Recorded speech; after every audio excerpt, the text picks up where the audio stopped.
Vamos lá, Lucas 8, 22. Aconteceu que num daqueles dias entrou ele num barco, em companhia dos seus discípulos, e disse-lhes: passamos para a outra margem do lago. Partiu. Enquanto navegaram, ele adormeceu e sobreveio uma tempestade de vento no lago, e correndo eles o perigo de sossobrar. Chegando-se a ele, despertaram-no, dizendo: mestre, mestre, estamos perecendo. Despertando-se, Jesus repreendeu o vento e a fúria da água, e tudo cessou e veio bonança. Então lhes disse: onde está a vossa fé? E eles, possuídos de temor e admiração, diziam uns aos outros: quem é este que até o vento e o mar e as ondas repreendem e obedecem? 26. Então rumaram para a terra dos Gerazenos, fronteira da Galileia. Logo ao desembarcar, veio da cidade ao seu encontro um homem possesso de demônios, que havia muitos, não se vestia nem habitava em casa alguma, porém vivia nos sepulcros. Até, gente, quantas tempestades você já passou? Quantos momentos difíceis você já superou? Momentos em que nós somos provados, onde a nossa fé é provada, e daí você começa a descobrir algo que você não sabia. Por exemplo, uma mulher grávida não está grávida quando ela faz o teste, ela só descobre que está grávida. E às vezes a nossa fé é assim, a gente descobre algo que nós não sabíamos, mas já está aí.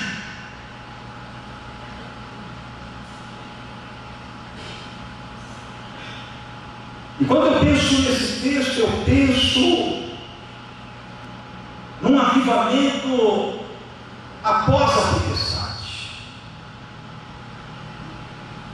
e como a gente se comportar diante das tempestades, porque existem níveis de fé, e a fé é construída pela intimidade com Deus, conhecimento da sua palavra, pelo exercício, pela prática da vida. E aqui nesse texto nós vemos que Jesus, ele chamou os discípulos, ele entrou num barco, os discípulos foram e seguiu ele. Eles foram caminhando ao lago, o mar da Galileia. Por que Galileia, pastor? Porque é um mar que tem muitas ondas. Galgal no hebraico significa ondas, círculo.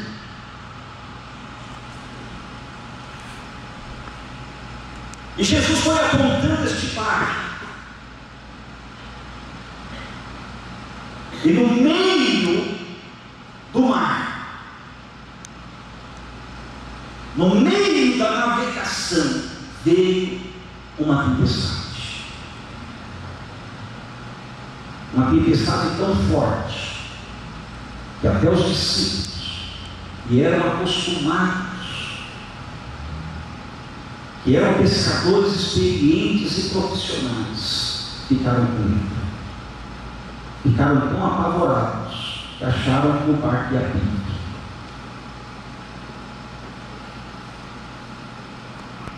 Eu não sei se aqui tem alguém que já passou por algum tipo de maré ou tempestade no meio do rio ou do mar. Tem alguém que já passou por uma situação assim? Eu lembro o Zé, ainda quando era mais novo. Cadê aquela foto falando isso? sério, olha só. Está falando de alguém mais novo, olha só. Olha lá. Ali dentro do carro ali, ó, não era o Adriel nem o André, tá? Era a Nádia e o Alvo.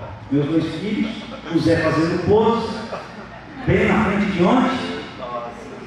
Olha, falei, ó, Igreja Batista Teretel. Olha lá, ó, a portinha de baixo. Onde Deus, o que Deus fez, né? Quando a gente olha essas fotografias, assim, fala, meu Deus do céu, o que o Senhor já fez. Né? Quantas coisas já foi superado, né? Aleluia. Mas o Zé não mudou nada não, gente. Ele continua mesmo, ó. Olha lá. Quem mudou foi o André, foi o Adriel. Ele não, olha lá, tá novão ainda. Fazendo pose, você viu? Falei pra vocês que eu tinha uma foto dele fazendo pose na frente de mim. Ai, não, só você mesmo. Que fase do Zé, hein? Então, quando eu era mais novo, aí a gente tinha um amigo em comum, o Jeto, e o Jeto gosta muito de pescar. E a gente foi lá para Panorama, junto com o saudoso Alisson, que era o cunhado dele, e a gente pegou o barco, o loteiro lá de Panorama, o cartinho do outro lado do tá. Resumo da história.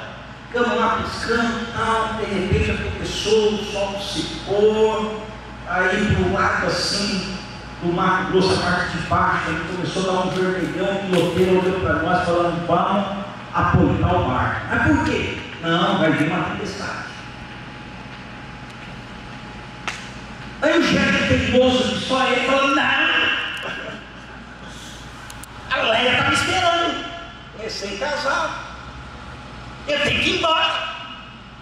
Vai-me embora. Aí o piloteiro falou, rapaz, é perigoso.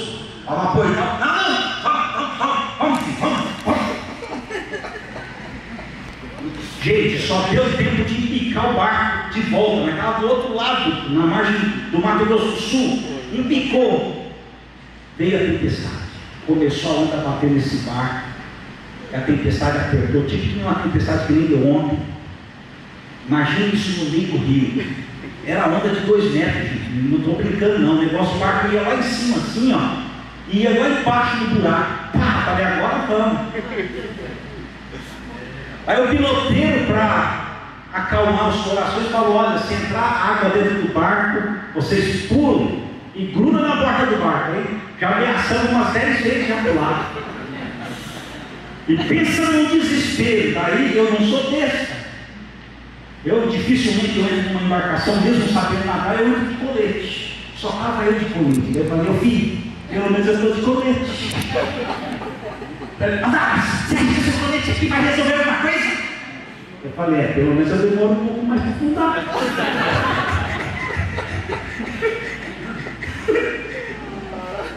E esse barco vai para cima, vai para baixo. Eu falei, agora vai virar. Gente. Aí começamos a orar em língua, começamos a repreender, começamos a falar, sério, aquele negócio era para matar 2 profetas.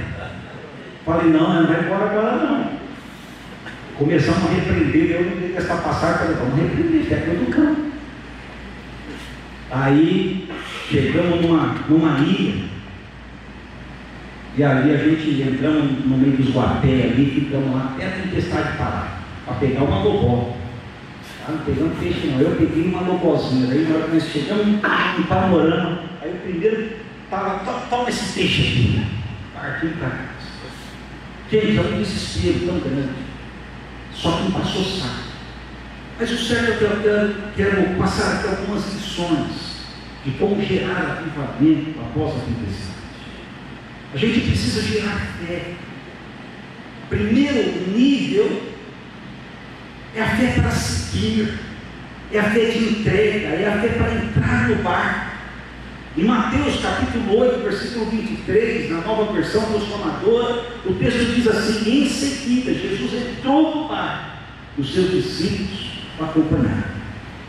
Ele está dizendo, olha, vamos passar a outra margem, vamos para o outro lado. Havia povos do outro lado que eram gentios, oeste do Mar da Galileia era uma região de Decápolis, ou seja, 10 cidades que foram conquistadas por Alexandre o Grande, e uma delas era Gadara, que dava 10 quilômetros de água. Jesus sabia para onde estava indo, mas os discípulos não. O local era impreciso, mas a obediência dos discípulos foi imediata. Eles não sabem onde, mas eles sabiam com quem estava indo. E às vezes nós não sabemos para onde, mas sabemos com quem nós estamos. Então, o primeiro nível de fé é você saber,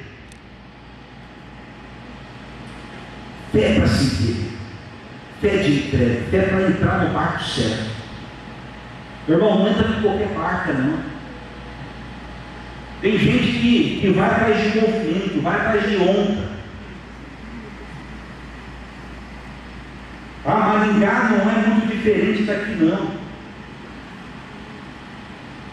Cheguei para um desafio, mais ou menos que nem o Zé aqui. Eu deixei tudo lá em Bataguaçu, na última soleira que estava colocando, quando estava acabando aquela quadra enorme. A última soleira que o pedreiro estava colocando, depois que eu vim de férias. Aí ele colocou a soleira, daí eu falei, agora acabou. Agora eu vou usufruir. Agora eu vou pegar a vara, vou ficar pescando. Vou ficar de boa. O Espírito Santo falou, acabou, acabou. E acabou o seu tempo aqui. Meu irmão, na hora, comecei a lágrima a correr no meu rosto. Fui lá para o final da chácara. Olha, estou ficando doido, estou ouvindo demais. Naquela semana, Deus usou mais uns 3 profetas, me ligou, falou, Dallas, Deus está te tirando daí. Aí recebi o convite para ir para Maringá. Só que detalhe, era uma igreja que nem prédio próprio tinha. Aí um amigo meu fala, Dallas, você está ficando doido, rapaz. Se você quer sair de Bataguaçu, espera, porque vai vir uma igreja maior, você tem capacidade de pastorear igrejas grandes, para com isso. Falei, rapaz, Deus está falando para ir para lá. Eu vou. É o barco que Jesus está falando para ir, eu vou. Deixei tudo. A estabilidade financeira, tudo pronto, e partir para um lugar que eu nem sabia direito o que era.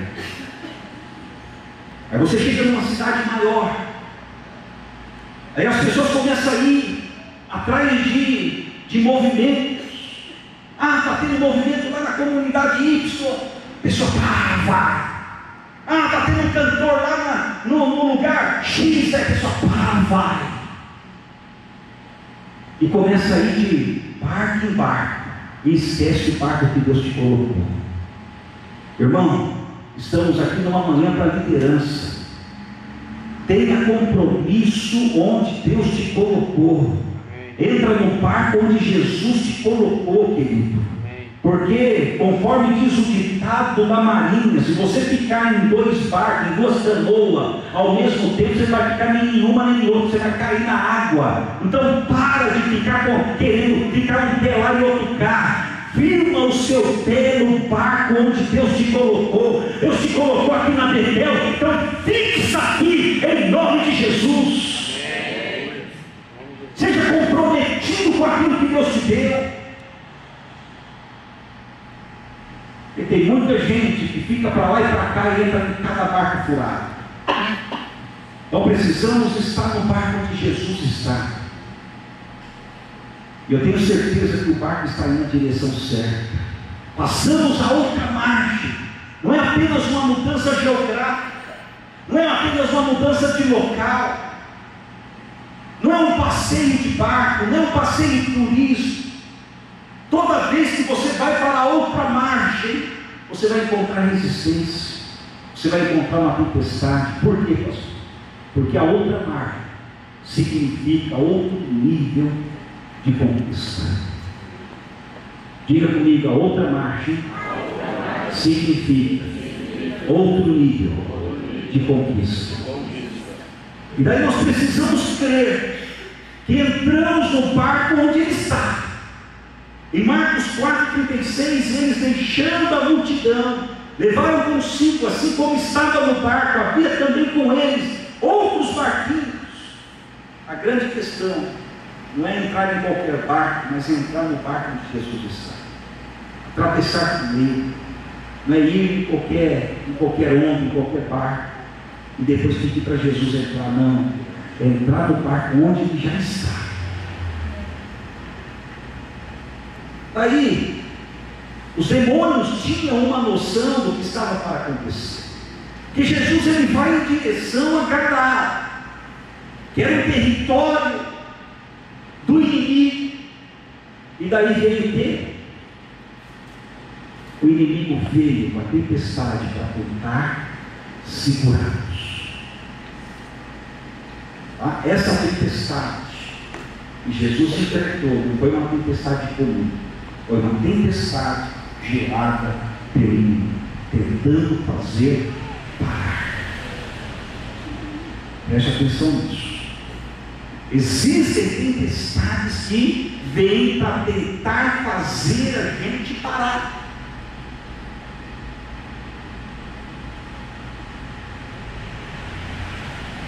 Se a gente não tiver convicção de que quem está no barco com a gente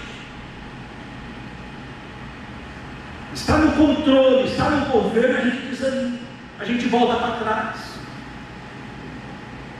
Escute. Voltando àquela situação que eu falei, deixei tudo na barca sua. Fui para Maringá ganhando 30% a menos do que eu ganhava lá. Porque eu entendo a questão de chamado. Aí não para por aí, vem a tempestade, primeiro ano, uma parte de algumas pessoas que tinham poder aquisitivo maior na igreja, simplesmente viraram as costas e abandonou o barco. Aí na hora deu vontade de dizer e falar: Jesus, eu acho que eu vou para outro canto, eu não vou aguentar esse negócio não. O Espírito Santo falou: não, você veio e trouxe aqui com propósito. 8 meses nós construímos o nosso prédio próprio. Tá? 8 meses entramos dentro. Sem acabamento de forro e tal, mas entramos. Para a glória de Deus. Mas vem tempestade para tentar fazer a gente, de alguma forma, virar as costas e abandonar tudo.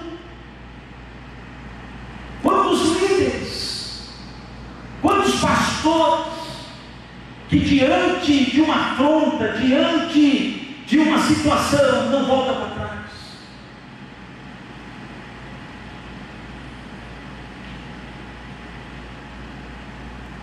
A gente precisa estar no barco, sabendo que Jesus está, ter esta fé, falar: estamos juntos. Depois à noite eu vou estar falando um pouquinho sobre as fases na vida de uma igreja, na vida de um profeta. Como a gente se comporta nessas fases, nessas estações. Mas é necessário a gente segurar a corda nesse momento.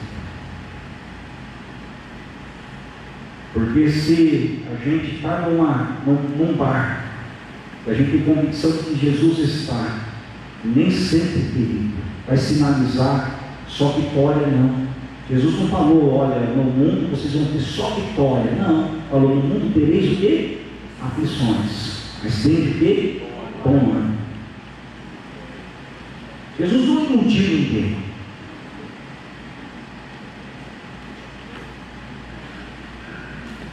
Deus fala para Paulo: vai, passa a Macedônia e ajuda-nos.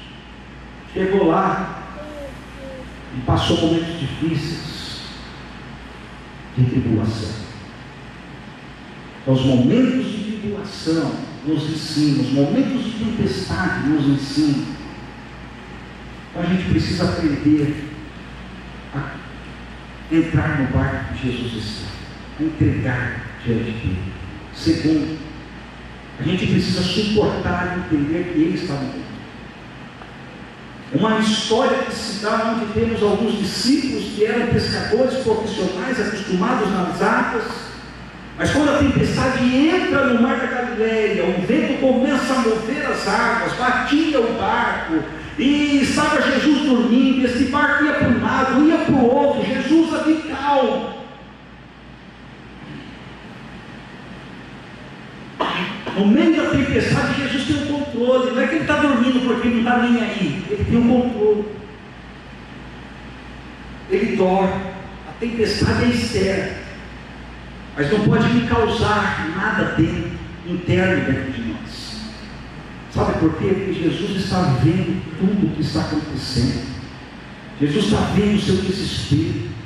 Jesus está vendo o seu sofrimento. Então suporta o processo para mudar de mim. A experiência da tempestade e da maré é algo que a gente não esquece. A nossa fé está muito focada em superar uma dor, mas a nossa fé tem que estar também superar e passar pela dor, passar pela tempestade. Não importa qual é a tempestade que você está vivendo, Jesus está vendo. Jesus está fixo o olhar dele em você. Ele é o homem que passou todas as dores. Ele sabe o que você está passando. Seja algo emocional, seja algo psíquico, seja algo familiar, seja algo ministerial, seja algo em que nível for, Jesus sabe o que você está passando. Você não está sozinho, filho. E a gente precisa entender que ele está no controle. Aí os discípulos então vêm acordá-lo, clamando: Senhor, Senhor, salva-nos, porque estamos perecendo. E Jesus olha, fica imaginando a calma de Jesus. Os discípulos apavorados e ele lá tranquilo, calma. Socorro, nós estamos perecendo. Jesus olha, repreende o vento e diz ao mar: acalma-te. Imediatamente as coisas se acalmam.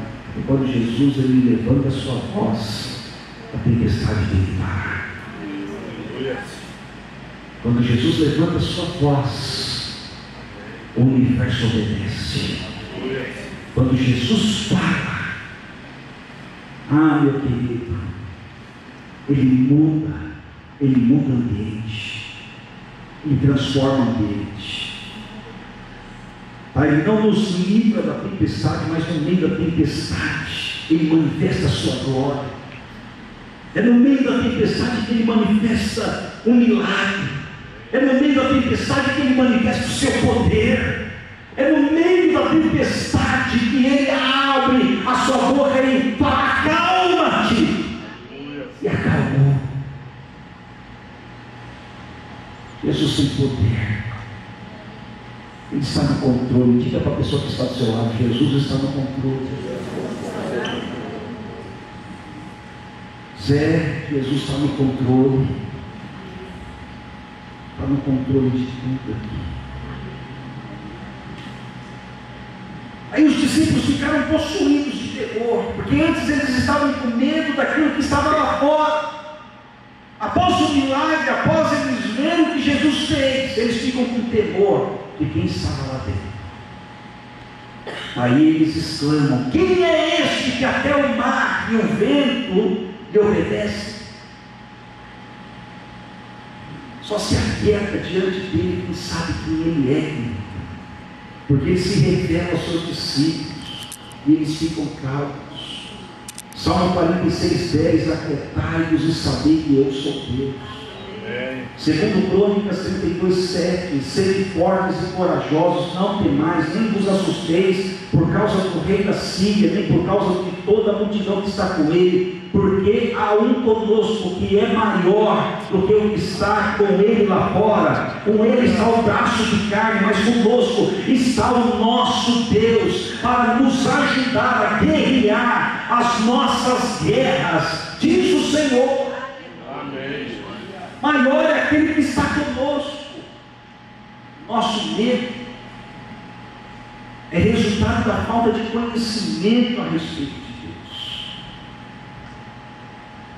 Marcos 4,39, ele despertando repreendeu o vento e disse ao mar: acalma-te. E o vento se aquietou e se fez uma grande bonança. Aí Jesus ele pega e pergunta aos discípulos: onde está a tua fé? Será que você só frequenta a igreja ou você tem experiência com Deus?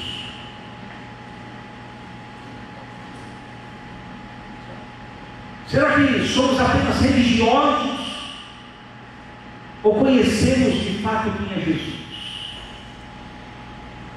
Porque a tempestade revela o que nós conhecemos do Pai. Vou repetir, a tempestade só revela aquilo que nós conhecemos de quem está no barco da gente. Ah, se os discípulos soubessem de quem estava com eles, eles não tinham ficado apavorados. Aí Jesus se revela a eles no meio da tempestade. É no meio da tempestade que começa a ocorrer um avivamento. Os discípulos que tinham conhecimento meio ainda parcial, eles começam a ter um conhecimento mais profundo de Jesus, porque até então eles não tinham visto Jesus fazer algo semelhante a isso. Em Marcos capítulo 4, versículo 38, Marcos escreve e diz assim: Jesus estava na polpa, dormindo sobre o travesseiro, e eles despertaram e disseram: Mestre, não te importa que pereçamos? Aí o evangelista Marcos usa aqui didáskalos para a expressão mestre, aquele que nos ensina. Lucas já usa outra expressão para narrar o mesmo texto. Ele fala epístates, supervisor. Estamos perecendo. Já Mateus, em capítulo 8, versículo 25, ele usa outra expressão para descrever ao mestre. Ele usa a palavra curios, Senhor, não se te dá que pereçamos? Então veja que Jesus se revela a cada um deles de uma forma diferente. No meio da tempestade, Jesus se revela a nós. Como é que Jesus está se revelando a você, querido? Aquele que está te ensinando algo novo, didáskalos. Será que Ele está se revelando a você nesta manhã como Senhor?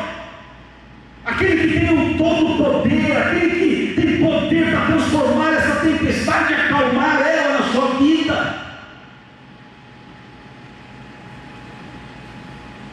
Ou será que você tem recebido aquela revelação de Jesus como aquele que está supervisionando você, aquele que está te mentoreando para você superar isso? Cada um, Jesus se revela de uma forma. Ele não trabalha de uma forma igual com todos, não. Para cada um, Jesus, ele se apresenta de uma forma. E a gente precisa entender o nosso isso. Jesus é o centro da palavra. Quarto lugar, no meio da tempestade, a gente precisa ter uma fé que avança, uma fé de coragem. Em Naum capítulo 1, versos 3, que Deus faz um caminho no meio da tempestade. Deus não gera, Deus não permite uma tempestade para fazer você desistir do caminho, mas é para você avançar, para você aprender no meio das tempestades. Sabia que existem coisas que são pedagógicas em nossas vidas?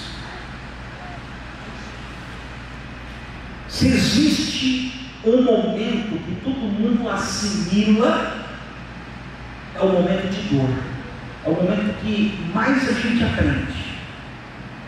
Porque no momento do sucesso, no momento do sol, no momento que está tudo de maravilha, não está nem aí. Mas no momento da prova, a gente assimila tudo que Deus fala. No momento da prova a gente começa a orar. No momento que o mar está calmo, querido, você está lá com a farinha, só pensando, não acha, não ora, está lá só pescando. Vou para o rio para cá, vou para pescar, pastor, para desestressar. É assim? Quem gosta de pescaria aqui? Olha o Raul, ele já olha para mim assim, já faz assim. Ó. É assim, não é? Aí chega lá, glória a Deus. Agora na primeira tempestade, querido, aí você ora, aí você clama, você fala em línguas estranhas, aí você começa a falar, Jesus, mostra o teu poder, aí você fica, rapaz, o cara vira crente na hora. Você estiver lá no meio do mar, assim, o negócio indo para lá, para cá, você segurando, fala, Jesus, é agora que eu vou. Você lembra até da salvação, você lembra de tudo, Faz um filme na cabeça. Então é o momento que a gente mais aprende aos momentos da tempestade. Agora, existem 3 formas de tempestade. Primeira tempestade, Deus pode estar soprando uma tempestade para que o nome dele seja glorificado. Como assim, pessoal? Lá em Atos 27, 14, Paulo estava voltando a Roma preso. Ninguém dava bola para Paulo. Paulo estava em descrédito. Ninguém ouvia Paulo. Aí Deus gerou a tempestade. Paulo tinha falado, não vamos. O pessoal falou, vamos. Paulo falou, vai vir uma tempestade. Mas o barco vai vir a pique, mas ninguém dessa embarcação vai se perder. Olha só. E daí o que aconteceu? A tempestade veio. O barco veio a pique. Ninguém se perdeu. Todo mundo deu crédito a Paulo.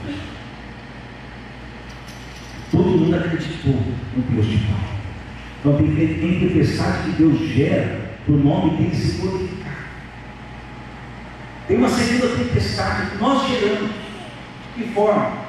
Por uma atitude errada, por uma decisão precipitada. Quem que correu de Deus? Jonas. Deus falou, vai para mim. Ele falou, vou para Tarsis. Deus deu a mensagem, Deus deu a cidade, Deus deu tudo para Jonas. Ele falou, não vou. Quer uma mensagem mais clara do que foi para Jonas? Deu o local, deu a mensagem, deu o povo. Falou, você vai lá e clama contra essa cidade, contra esse povo. Falou, não vou. Aí o que acontece? Ele pega uma embarcação e veio o quê? Tempestade. Será que a tempestade está sendo gerada não por desobediência? Tem gente que passa por tempestades, né? Deus está gerando por conta da sua desobediência que Deus está permitindo. E Deus está querendo te usar. Deus está querendo trazer o sobrenatural sobre você. Você está falando não.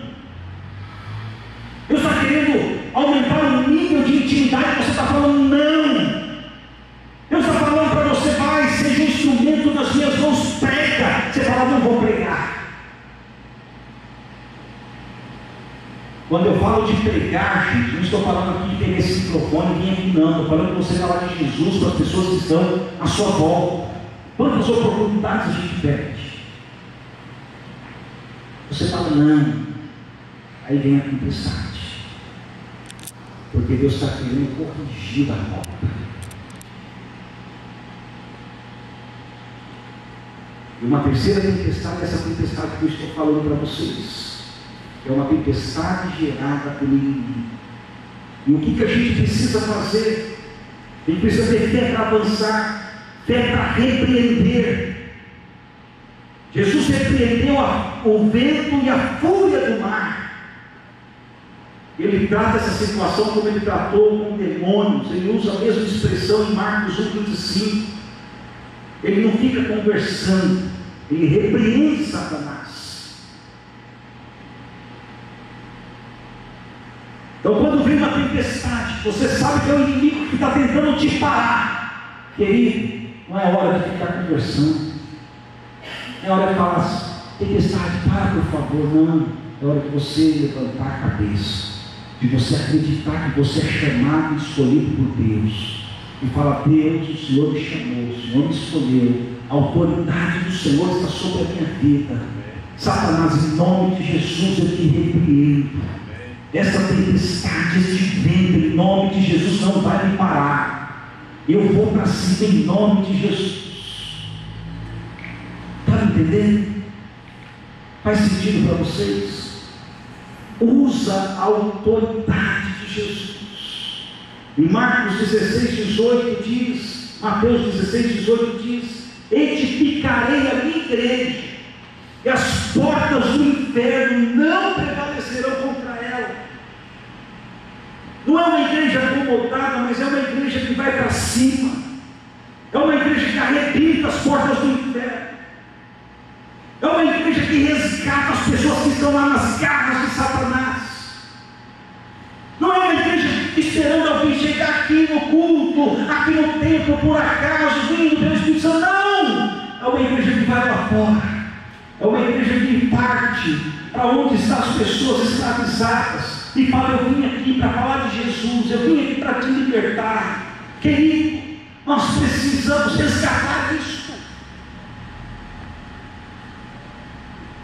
Às vezes a gente fica muito acomodado, só pensando no nosso umbigo, só pensando nas coisas internas. A gente esquece que tem gente lá fora precisando de Jesus.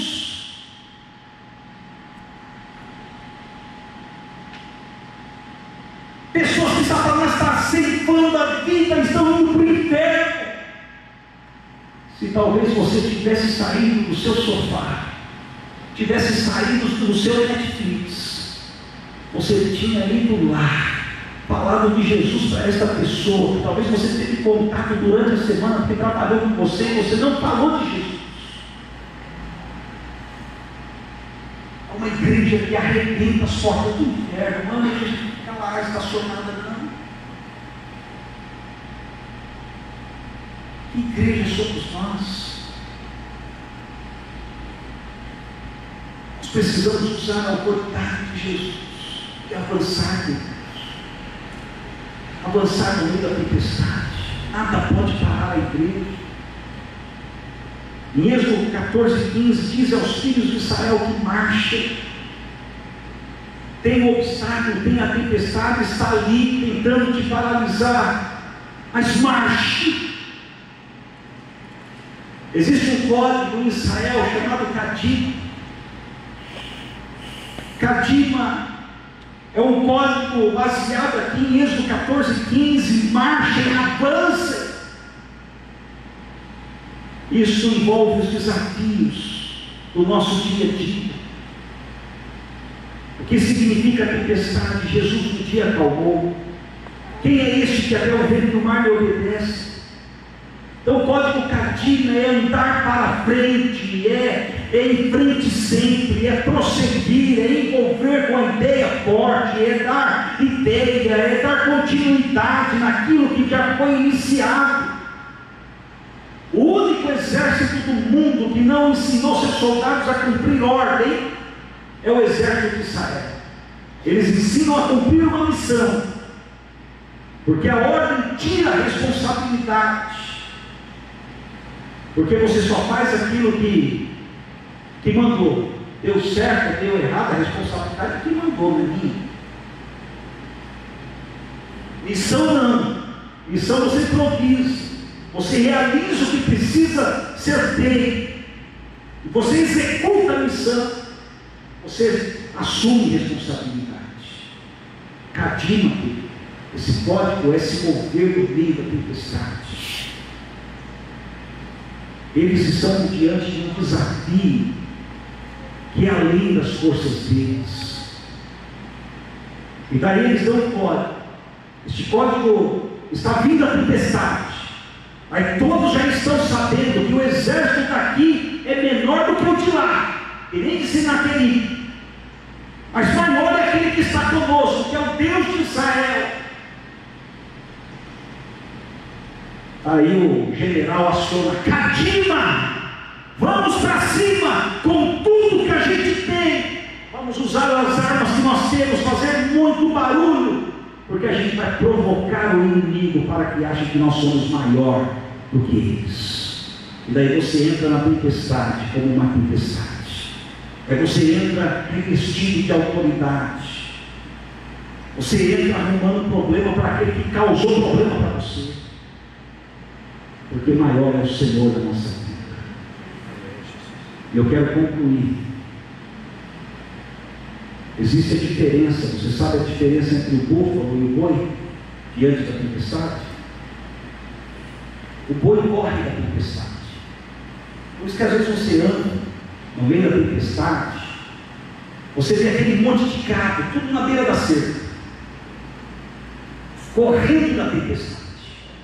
Agora quando você sobe lá para o norte, você vai ver ali alguns búfalos, e os búfalos, quando eles veem a tempestade, eles partem para cima da tempestade.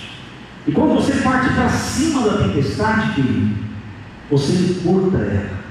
Enquanto você está correndo, ela vai atrás de você, mas quando você enfrenta ela, você encurta ela. Está dando para entender? Está dando para entender? Você encurta ela. E Deus está falando para mim, para você nesta manhã como líderes. É momento de enfrentar a tempestade. É momento de encurtar esta tempestade. É momento de enfrentar a tempestade usando a autoridade do nome de Jesus.